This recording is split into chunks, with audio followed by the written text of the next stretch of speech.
Hey everyone, welcome back and happy Monday. All right, guys. Well, we have so much to talk about, especially when it comes to this Sheena and Lisa saga. I don't even know what the hell is going on with these two, but you better believe we're going to dive into all of it. So, uh, before we do, I said this in my other videos today. I'm not on camera right now because I was up all night. On our vacation. We've been having a fantastic time. This has been probably one of the best trips ever. But honestly, I was just in a lot of pain because I tripped over a fucking piece of coral and my toe is all black and blue and my foot is swollen. So I look like a moron right now. So yeah, you better believe we don't want to be on camera right now. All right, guys, let's jump into it. Do all the YouTubey things, smash the like button, show some love, and let's go.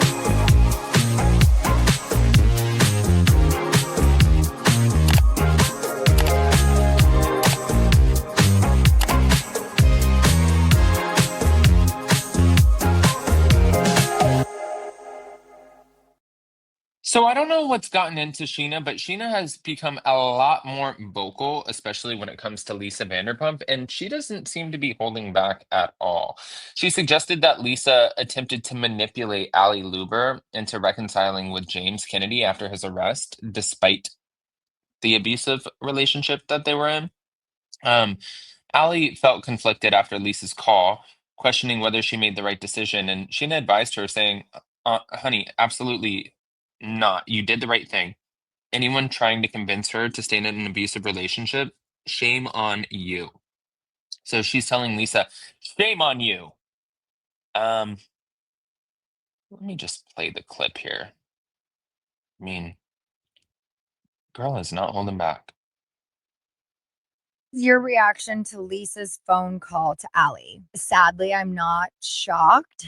I've received similar calls, as I know a lot of us in the group have. Ally called me right after that, and she was pretty upset because someone like Lisa, either a person in power or a woman we look up to, someone who can be very impressionable on us, we take what they say highly into consideration to a point where maybe we could be easily manipulated or just led down a path that we don't want to go down because we're trying to be a people pleaser to make that person happy. And Ally called me after and she was just like, wait, like, did I do the right thing? Did I do the wrong thing? Lisa said that I should be there for him and support him and get back with him. And everything she told me about that phone call, I was like, honey, absolutely not. You did the right thing. And there is not a person in this world who should tell you that you should have done otherwise. It took this event for her to finally realize that this relationship was not for her anymore. And anyone trying to convince her to stay in an abusive relationship just because it wasn't physically abusive, like, shame on you. What was your reaction? Um, okay. Well, that's okay. I mean, she's not wrong. Sheena's not wrong in this. But speaking of which, I did want to share another thing with you guys because Lisa Vanderpump just posted this little tidbit. And she said, to all of our wonderful fans, I'm so grateful for your passion and support for my shows. But I must say this, no one deserves to be bullied, harassed, or targeted online. The cast members are human beings with real feelings doing their best in a high pressure environment. Healthy conversation is welcome, but cruelty is not. Let's uplift, not tear down. Kindness always wins. Hashtag stop cyberbullying. Um, to be honest with you, I don't actually know what this came from or where this came from or why this was even being posted. I mean, again, I've been here um, in the DR, but I didn't even see where people were, like cyberbullying anybody on her shows. But one fan asked, I love that LVP wrote this, but what did I miss? Who's being bullied?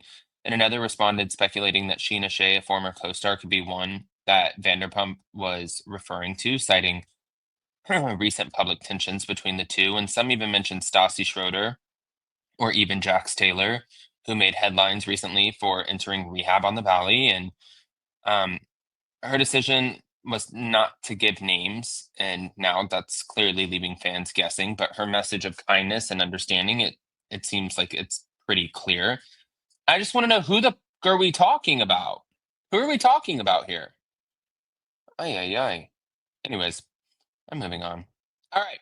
So, on top of this, we have Ally Lewber. As fans know, Ally and James broke up in January of 2025, and this came after he was arrested in December for an instance of domestic violence. But there were no charges filed against James for the incident.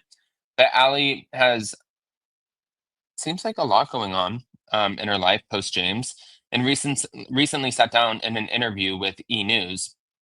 First, the interviewer asked how she's been since the drama from the December and its fallout.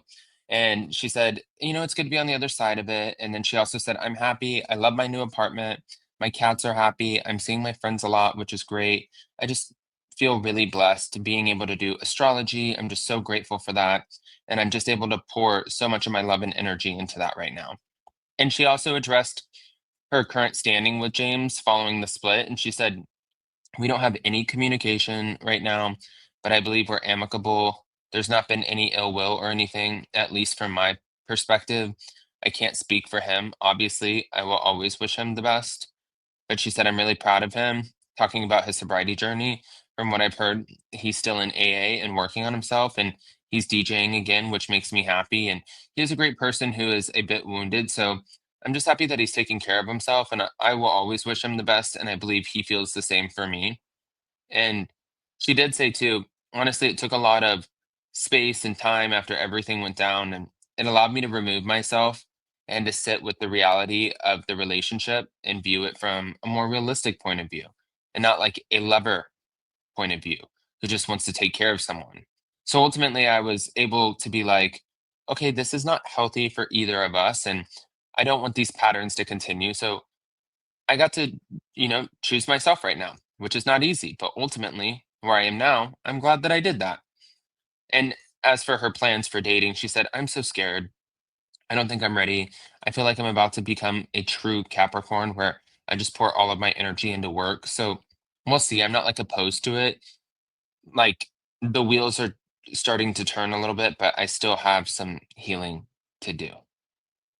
I mean, at least she's honest about it, to be fair. Like, it's not it I mean, I don't know. I'm not surprised at everything that happened with James and stuff because, like, I've told you guys multiple times, like, I was friends with James for a while, especially when we worked at SUR together. And when he's really, really good and fun and on, he's really good and fun and on. And when he's not, he is totally a different person and incredibly, incredibly hard to be around. And is obviously not the nicest. So I do like, she is a sweetheart, and I'm happy that she got out of it. I'm happy that she gets to do something that she loves. I don't think for her it's about the money or wanting to be on TV or any of that anymore. I think for her it's more like, oh, well, like, I just want to do something that makes me happy. So I'm happy for her. I'm happy for her. Anyways, I want to hear what you guys think. Guys, pop off in the comment section. If you're not subscribed, get subscribed. Don't forget to hit that notification bell. And yeah, like I said, I'll be back tomorrow, which means we'll be going live on Wednesday. Love you guys. See you later. Bye.